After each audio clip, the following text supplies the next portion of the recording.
Well, it is our last Wednesday together for Lent, and I want to congratulate you. You've made it through what I'm pretty sure is the longest month of March in recorded history. It's just been exhausting. And we're still not sure how much longer we're going to be in self imposed quarantine, which is kind of a daunting thought. So once again, I'm in my back room. I'm wearing my off-camera slippers, and I'm sitting on a drum. And I gotta tell you, if I can just be really honest, it's been hard.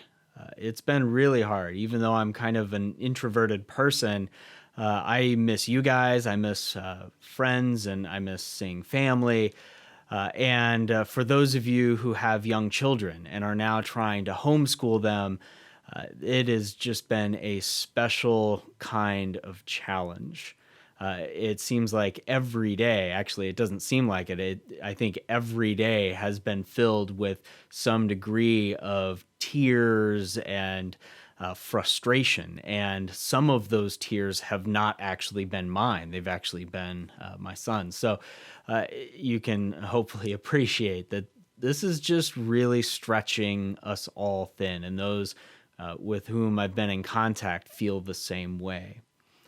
And I think that's a really good place to start the topic for today. We've been talking about Christian hope, but I kind of threw out what I had in mind originally for this final talk because there's an aspect to Christian hope that I think gets underexplored, and that is the practice of lament. A very wise scholar and churchman recently put out in an article that the Christian response to tragedy is not explanation. That God did this because, he's judging us for something, or God did this because he's testing our faith, or he's, sifting the wheat from the chaff or something like that. That's all of that, I guess, is technically possible. But the Christian response to tragedy and suffering is not to explain those things. And instead, our response initially is to just lament it. Martin Luther wrote, "You call a thing what it is." And in this case, it's hard and it's scary. It's anxiety provoking for so many reasons.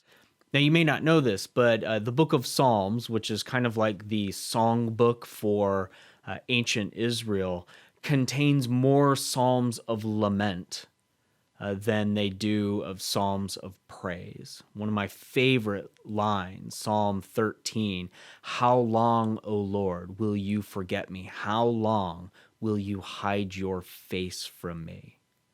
And all throughout the Psalms, the writers are lamenting. They're frustrated, they're angry, they're scared, and they're sad. And many times they're just wondering where God is.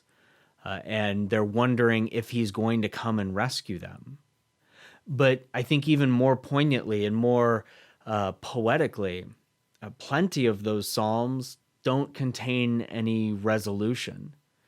They don't say, "Oh, where is God? This is terrible, and I'm suffering, and I'm in pain, and I stubbed my toe again for the 9th time, and God, where are you? Ah, but there you are, and so you've restored me, and everything is better, and my foot feels a lot better. Thank you very much." Plenty of these Psalms of lament don't resolve. They just are. And I think that speaks to the Christian tradition of hope in some really powerful ways. Because one of the consistent themes that I've been trying to lay out for you this season of Lent is that God is not calling us to escape the world. Heaven is not our home. The Christian hope is not about just going to heaven. The Christian hope is that heaven comes down to earth and it reinvades earth. And the Christian hope is about resurrection and restoration of our home and our bodies. We're not supposed to try to escape the pain and mire of the world. Instead, we live in it. We're here. And so to that, I want to turn to the book of Romans, chapter 8, starting with verse 18. This is the Apostle Paul, and he's writing to the church in Rome, or the Christians in Rome, and there's all kinds of scholarly debate, but I think at least one thing we can say for sure is that he gets this sense that there's a crisis coming, and there was.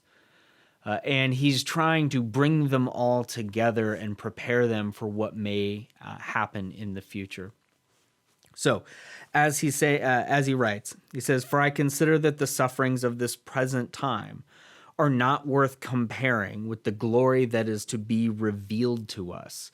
That's resurrection language. We talk about how there will come a time when our hearts beat again and our bodies are restored.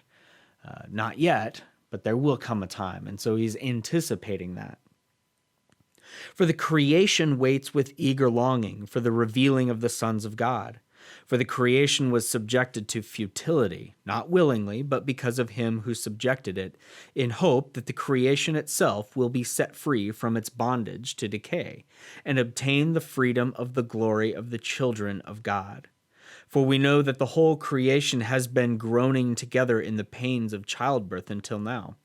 And not only the creation, but we ourselves, who have the first fruits of the Spirit, groan inwardly as we wait eagerly for adoption as sons, the redemption of our bodies.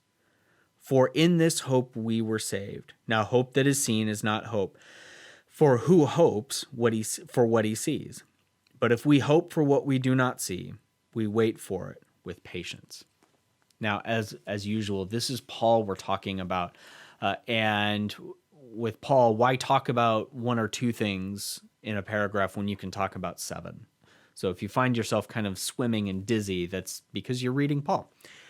But one thing I want to point out specifically is that Paul seems to equate that those of us who are awaiting our adoption, we are in Jesus and we're waiting for the redemption of our bodies, a phrase that he uses, like we are somehow connected to the creation in which we live. In the sense that even the creation in which we live is waiting for that moment when God finishes what he started in Jesus. So that when God raised Jesus from the dead, he kickstarted something, and someday that will be fulfilled and finished, and we'll all know this resurrection life. And in a weird way, creation itself is longing for that moment too. That the earth, our home, it groans and it suffers too.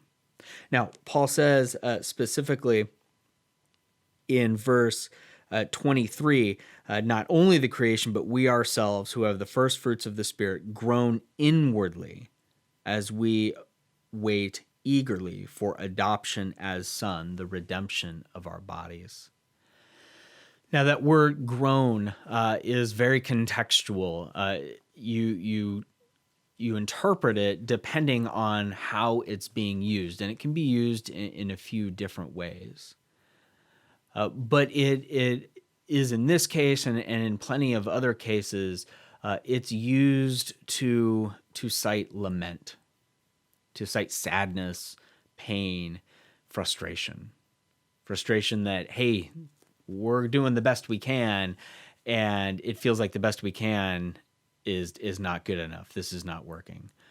Or, hey, I'm really scared. I don't know when my next meal is going to come. I don't know if I'm going to have a job in 2 weeks because the small business that I work for is shutting down. I don't know what's going to happen with the world as we're now starting to talk about projected numbers of deaths here in the U.S. Like, this is really, really scary stuff. And I think we do a disservice if we don't allow ourselves to groan inwardly about this. If we cannot recognize the pain and anxiety that is sort of filling us, then we're not living in hope. And in fact, we're giving all of the power to our own fear and anxiety. But if we can be vulnerable and say, hey, you know what, this is really scary. I'm having a hard time with this.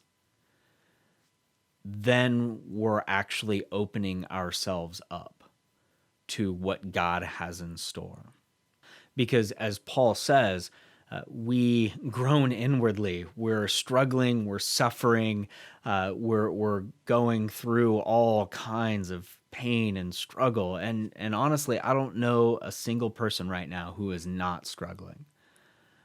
But as Paul continues in that verse, that key verse 23, we also eagerly await the we also eagerly await our adoption as children of God, adopted into God's family, which begins in our baptism. And what I like to say is that, you know what the difference between a biological child and an adopted child?